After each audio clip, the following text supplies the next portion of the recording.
Salut à tous les amis, j'espère que vous allez tous très bien. Donc avant de commencer cette vidéo, rappelez-vous la semaine dernière, je vous ai dit que prochainement il y aurait un concours sur la chaîne pour vous faire gagner les figurines que je reçois en partenariat. Donc du moins quelques-unes. Donc on lance le concours aujourd'hui. Donc aujourd'hui, je fais gagner la Price de Badak de la gamme GX Materia. Donc si vous voulez participer, c'est tout simple. On fait comme d'habitude. Allez follow l'Insta de Figurines DBZ. Follow mon Insta. Surtout, être abonné à la chaîne YouTube. Donc, vous partagez la vidéo. Dans les commentaires, vous marquez « Je participe ». Vous likez la vidéo. Et je laisserai une semaine à tout le monde pour participer. Et la semaine prochaine, je ferai un tirage au sort pour désigner le gagnant. Donc, bonne chance à tous. Donc maintenant, ce qui nous intéresse, donc je vais vous déballer le lot A de l'Ishibankuji Dragon Ball X Temple Above the Clouds qui est sorti le 6 juillet 2024 au Japon. Donc je vais vous déballer ça parce que c'est la dernière que j'ai de cette Kuji, comme ça on sera tranquille avec cette Kuji. Donc tout de suite, on se penche sur la boîte. Alors, sur le devant de la boîte, on retrouve Ishibankuji, la licence Dragon Ball Master Life Plus. Ici, on retrouve notre Goku, Karin, le lot A, donc le nom de la Kuji, Bandai Namco. Sur le côté, on retrouve notre petit Goku. À l'arrière, donc on retrouve plusieurs photos Goku, Karin, les deux. Pareil, nos deux figurines. Les inscriptions en japonais. Ici, on retrouve notre Karin. Au-dessus, donc on retrouve les deux figurines ici, le lot A, le nom de la Kuji, le petit sticker comme quoi ça vient du Japon, et en dessous, il n'y a rien du tout. Donc on prend le cutter et on ouvre cette boîte. On va découvrir cette figurine qui faisait tant parler au moment de sa sortie, d'après les moustaches. Ça nous faisait des grosses moustaches. Donc on va voir ça tout de suite. Donc à l'intérieur, ça se présente comme ceci. On a toujours le plastique rigide pour bien protéger la figurine. Donc voilà comment ça se présente en sortie de boîte. Donc comme d'habitude, je déballe tout ça et on se retrouve pour le gros plan. A tout de suite les amis.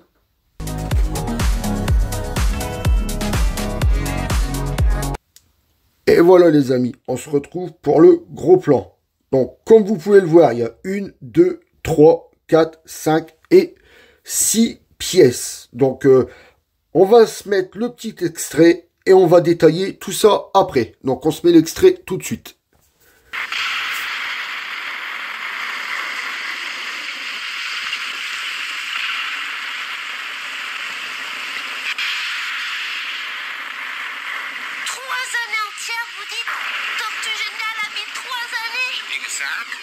Alors, combien de temps te faudra-t-il pour réussir, à ton avis? Y a pas de quoi rire. Je dois boire l'eau sacrée le plus vite possible. Aujourd'hui ou bien demain. Oui, je dois à tout prix réussir. Donc, voilà. Donc, on se retrouve après l'extrait. Donc, comme je vous disais, on va détailler après. Parce que là, il y a des choses à dire. Donc déjà, les petites, je vous dis qu'il y a 1, 2, 3, 4, 5, 6 pièces. Mais là, forcément, les moustaches, comme vous pouvez le voir, c'est gros. Donc, il y a plus de 6 pièces. Puisque là, il y a déjà 2, 4, il y a déjà 6 moustaches. Ici, je pense qu'il y a pareil, 2, 4, 6. Donc, vous voyez. Donc, vous avez vu le débat que ça a fait sur la toile. Forcément, les grosses moustaches, moi, je vais être franc, je vais les laisser dans le plastique. Je ne les sortirai pas. Parce que de toute façon, je ne les mettrai pas. Car ça fait vraiment dégueulasse sur Karin le chat. On dirait qu'ils nous ont fait une fusion entre Karin et Wolverine. Moi, j'appellerais ça le Wolf Karin. Et ça nous fait un chat avec des moustaches d'amantium. Enfin, bref de plaisanterie. Donc, je vous dis ça, ça retourne dans la boîte. Surtout qu'il n'y a pas, il y a déjà maintenant un petit moment, je sais pas si vous vous rappelez, il nous avait fait un petit chat Karin sur son petit coussin. Bon, elle date cette figurine, mais franchement, elle était très belle. Il n'y avait pas de moustache, il n'y avait rien, et je la trouvais vraiment très jolie. Donc ici, franchement, le chat, malheureusement, bon, on va commencer par Karine, du coup. Comme ça, on va régler le problème tout de suite. Donc ça, je mets tout ça sur le côté, et on commence justement par Karine. Donc Karine et la petite gourde d'eau.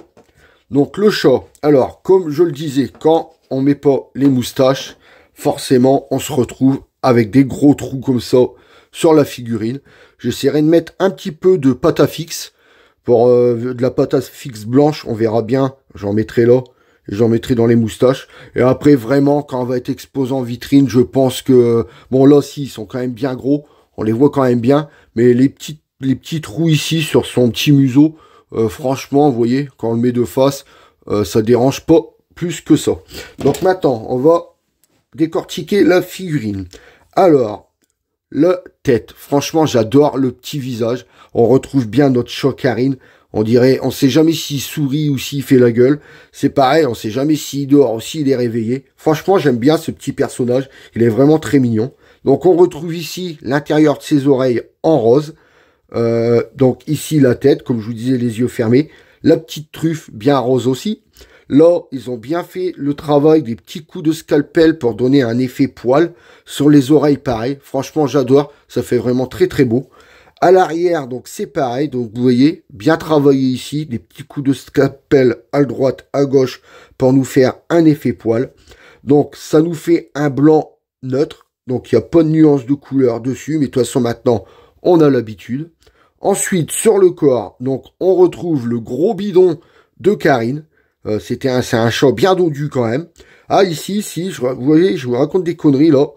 À l'extrémité de ses pattes, vous voyez, ça fait un petit bleuté. Il y a des petites nuances ici. Là, ici, dans le dos, c'est pareil. Donc, ouais, je vous racontais des conneries. Là, même aux oreilles, vous voyez. Donc, il y a quand même des petites nuances bleuâtres. Un petit peu à droite, à gauche. Donc, ici, on retrouve sa patte avec ses coussinets sur la patte, comme vous pouvez le voir, regardez. Donc, à chaque doigt, un coussinet, une griffe. Franchement, j'aime bien. La petite queue qui va bien, le tout bien travaillé, bien sculpté, comme je vous dis, des petits coups sûrement de scalpel dessus pour faire un effet poil comme ça. Franchement, j'adore la figurine. Tout l'effet est comme ça. Elle est vraiment très belle. Ensuite, en dessous, ici, c'est pareil. Donc, on retrouve bien les coussinets de Karine en dessous de ses pattes. Ici, son bâton. Donc, son bâton, c'est bête. Vous voyez, ils ont bien fait l'effet bois. Vous voyez, ça tourne et tout. Mais malheureusement, le bâton n'est que d'une seule teinte. Et ça, c'est malheureux parce que ils auraient dû nous faire déjà un bois un petit peu plus clair. Que je trouve que le bois est beaucoup trop foncé. Et des petites nuances dessus, franchement, ça n'aurait pas été de trop. Ensuite, avec la petite figurine de Karine, on retrouve la petite gourde qui va au bout de son bâton. Donc, je suppose que la gourde, on peut la mettre comme ceci. Voilà. Donc, je vous la ferai mieux voir tout à l'heure quand je mettrai les figurines de face. Donc, maintenant qu'on a fait le petit chat Karine, on va faire le Goku. Donc, le petit Goku. Alors, bon, moi, personnellement, j'avais pris cette figurine pour le Karine. Bon, le Goku était en plus dedans. Donc, on va pas gueuler. Car ça fait une figurine en plus. Donc, alors, le Goku. On part sur les cheveux. Alors, sur les cheveux, ça nous fait un noir brillant. Là, pareil, ils auraient dû nous faire un noir mat. Là, ça fait un noir brillant, c'est ce que j'aime pas. Je préfère quand les cheveux sont mat, c'est bien plus joli. Ensuite, le petit visage. Regardez ça, on retrouve bien la petite bouille du Goku dans les débuts. Franchement, j'adore, il est vraiment très mignon. Donc, ses affaires, c'est pareil. Donc, on retrouve son habit déchiré. Ici, des petites nuances quand même sur les affaires qui partent sur du orange foncé. Donc, on retrouve ses bras un petit peu dodus. Là, on retrouve un pec dehors. Ici, tout déchiré.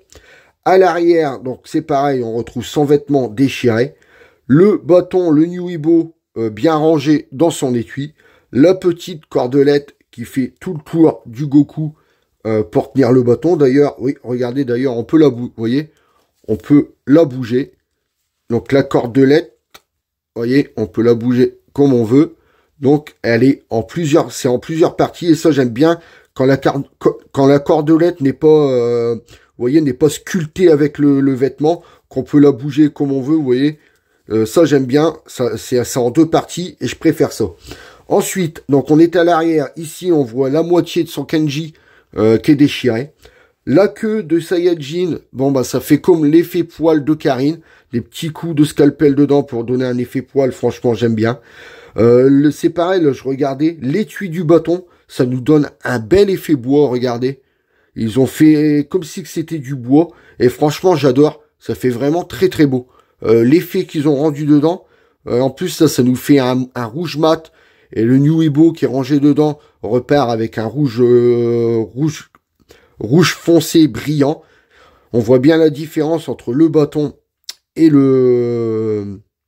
l'étui. Franchement, je trouve ça vraiment très beau. Ensuite, on descend donc on descend sur le pantalon. Donc ici, ça nous fait un orange clair qui part un petit peu dans les plis avec du orange foncé.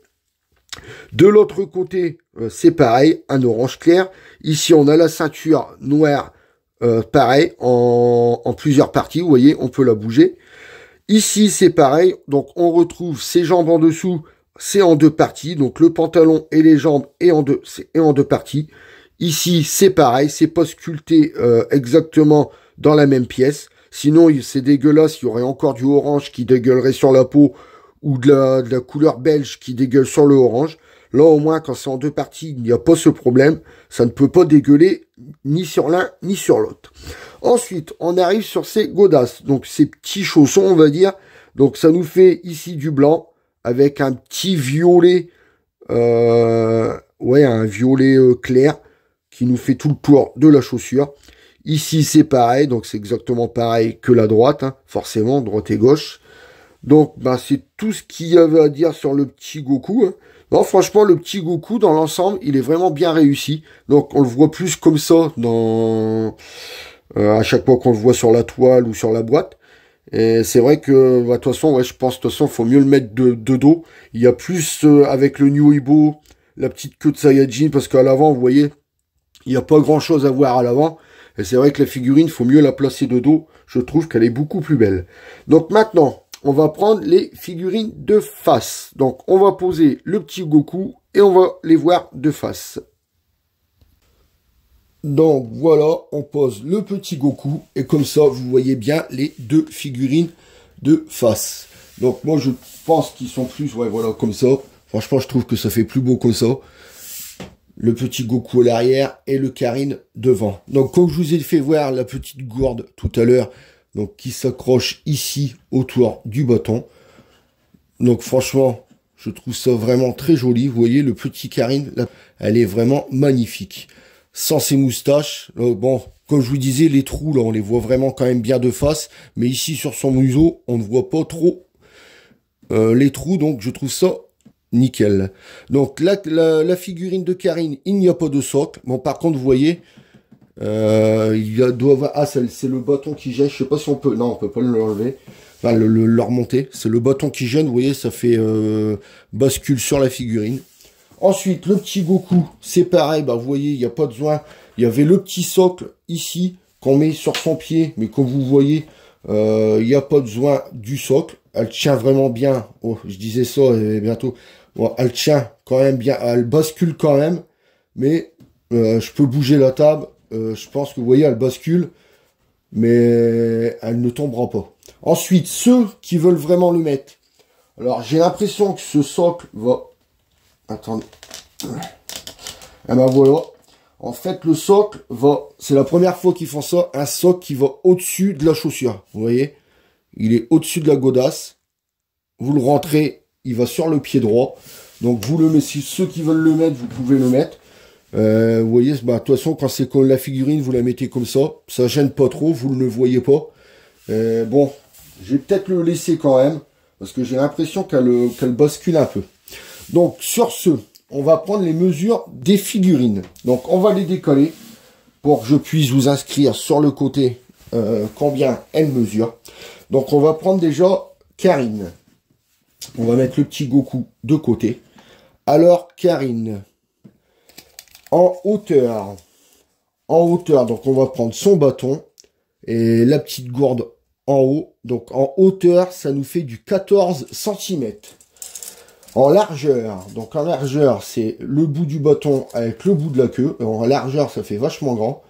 En largeur, ça mesure 19 cm en largeur. Et en profondeur, donc en profondeur, ça va être un peu la mémerde. En profondeur, on va prendre le bout de ça.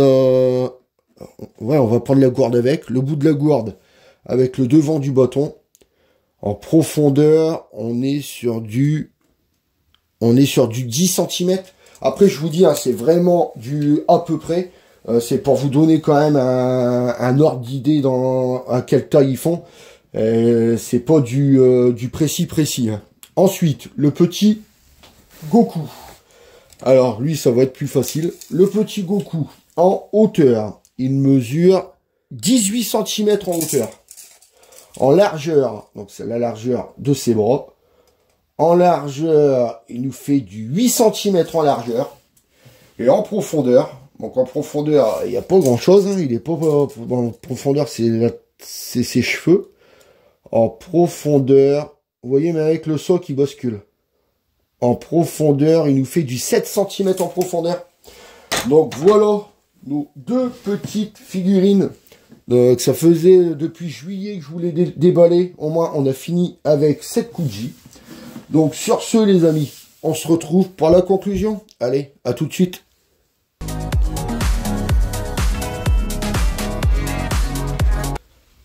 Et voilà les amis, on arrive pour la conclusion. Donc aujourd'hui, je vous aurai déballé le lot A de l'Ichiban Kuji Dragon Ball X Stamp App of the Clouds qui est sorti le 6 juillet 2024 au Japon. Donc maintenant que je vous ai donné mon avis, à vous de vous faire le vôtre. Donc n'oubliez pas, sur cette vidéo, on lance le concours. Si cette figurine vous intéresse, la price de Badak de la gamme GX Material, je la fais gagner. Pour participer, je répète, c'est tout simple. Il faut follow la chaîne Instagram de Figurines DBZ, allez follow ma chaîne Instagram et surtout être abonné à la chaîne YouTube. Donc dans les commentaires, vous marquez « Je participe », vous likez la vidéo, vous la partagez à un ami et je ferai un tirage au sort la semaine prochaine pour vous dire qui est l'heureux gagnant de cette figurine. On arrive à la fin de la vidéo. Si vous avez aimé, laissez un pouce en l'air. Si vous n'êtes pas encore abonné, abonnez-vous. Et en plus, c'est le moment avec le concours de vous abonner à la chaîne YouTube. Sur ce, les amis, je vous laisse en compagnie du box. Et je vous dis à très bientôt pour une prochaine vidéo. Et surtout, bonne chance à tous pour le concours. Salut!